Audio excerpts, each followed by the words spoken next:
Welcome again to Politics Done Right. Like I said, this is, at first I said it was in snippets, now I'm going to call it incremental politics done right here at Netroots Nation.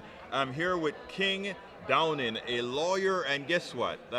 This is a co-host of a show with a friend of mine at WBAI. And it turns out WBAI is a sister station of KPFT on Pacifica Radio. So you are my brother in air. Or on air. On air. Anyhow, how you doing today, my friend? I'm great. Look, Great to be here with you. It is great to have you here, and as I see, I didn't mic you up properly, but here is your mic to put on your lapel. But let me first tell me a little bit about yourself and how you got started with WBAI. I know you're an activist, and that is what this is all about, activism and progressivism. Tell me a little bit about how you got into this. So WBAI, a long time back, started a morning show, and it was with somebody named Amy Goodman. Oh, and guess what? Amy went to do her thing, and we all carry her program now. That's right. Yes. So she came on with Bernard White as the co-host of the morning show on WBAI. And when Bernard moved from the show he was doing called Emanations, which was a magazine format, and his producer Errol Maitland left, that created some openings. So I came on board in the mid-90s and was on that show for about 5 years. Right, and now you're doing the mornings with Juliana Forlano. That's right. That is interesting. But anyhow, so talk to me, how are things going down there now? We're doing very well. We were pulling ourselves up. The money's been coming in. We've been getting the paperwork done that we needed to have done. I know it's getting done. We're getting there. We are getting there. That is what's important. Okay, let's talk a little bit of politics here, because that is what we do. What's going to happen in 2020? In 2020? Yes.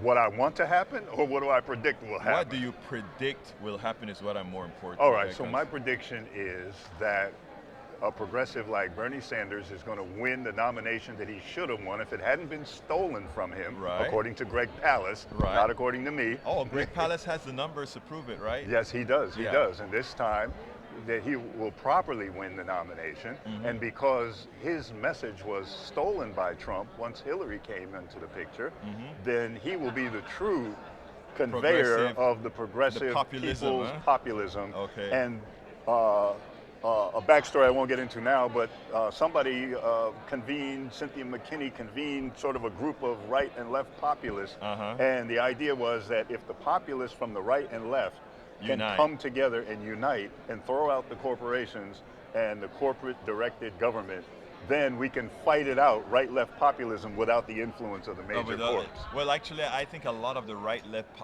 fight is really manufactured by the corporatocracy. That's right. And I preach that all of the times. I have a phrase I use on my show that says, when we unite the ghettos, the barrios, and Appalachia, I think you get the three stereotypes. When we get them united, we would have won, and the plutocracy is then over. Now, I love your optimism about Bernie. I feel a bit different. I have a hunch that Bernie's message taken by Elizabeth Warren and pacified for the current state of the American people is a more likely candidate. We'll see what happens. I don't have a clue, but we'll see if that happens. A lot of people. I was having a discussion yesterday at a bar after we left here, and there were these three white guys that came out to me, and he said, "We want Kamala Harris. We want a good centrist Democrat." And I said, "Okay." And we got into some discussions about capitalism and all of that, and I realized that there's a whole lot that we have to do about messaging for a particular sect of the Democratic Party. But I mean, I think it will happen, and I think with folks, with the work that a lot of us are doing, some more active than others. I mean, some people are more blunt. I notice you are more of the blunt type. Yeah, I just bring it. I bring it, but I bring it without the. I try to bring. How do I say it? You ever heard the stuff about the boiling water and the frog? Yeah, yeah, Okay. yeah. I Okay. rest my case. Okay. Okay. But there's a way to work together because We'll there's a always scenario when we deal with police brutality, we call it the good cop, bad cop. Right. So we can parlay that. Right, and the thing about it is, I tell people one of the things with important things that we ought to realize with humanity is basically we humans all want the same things. Now the greedy ones I call the subhumans. The subhumans aren't those people that you see that are hungry or that are uneducated, or those are not the subhumans. The subhumans are those people who want so much that they hurt humanity. And who's that? The plutocracy, the unfettered plutocracy, in my opinion. The scientists call them the reptilian brain. Exactly. They go back to that little seed of the brain Right. from that earlier era, and it's all about hoarding and taking everything. Nothing intelligent about Right. them. Nothing Right. intelligent about them. But Right. anyhow, before we go, I enjoy talking to you, but before I want to ask you, this is personal in a lot of ways. Yeah. What's your take on the ADOS movement? And so describe it for me as you understand it first. I think no. No, I'm talking about defining terms, not opinion. The American descendants of slaves is a movement. Are you aware of that Yes, movement? yes, Okay. yes. All right. I think the movement forgets how much those of us from the black Latinos, the black Caribbeans have done in the movement as a whole. And I think by trying to create that distinction and some people forcefully and not very nicely online, is a problem for the entire diaspora. But why would that issue be siloed by who's from the Caribbean and who's on the mainland? Don't you think that's what it's doing? No, I don't think so, because everybody. Let me tell you, I was on a discussion with one person, right? And I said, well, I don't know if we should do X, Y, Z. And the response was, well, you are not ADOS. I said, okay.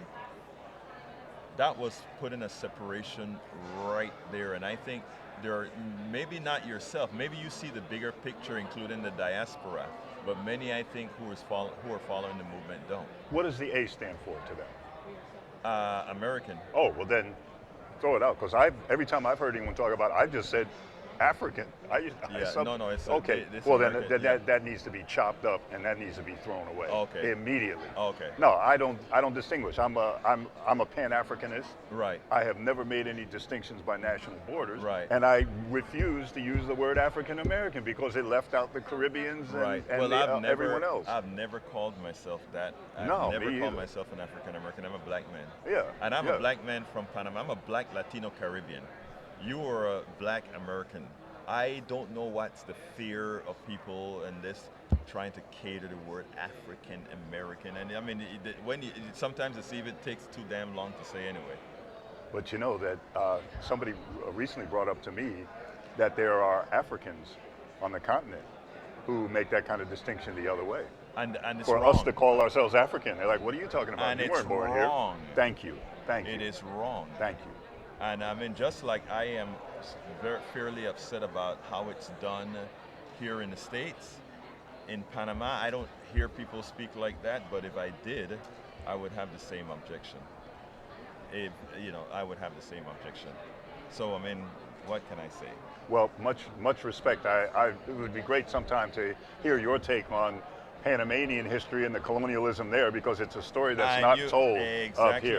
Exactly right. King Down, and it was my pleasure to have you on to just kind of talk about it, and we must talk sometimes, and I'll have you on my show sometime soon. Okay. All right. Thank you. Thank you, sir. It was great. Great.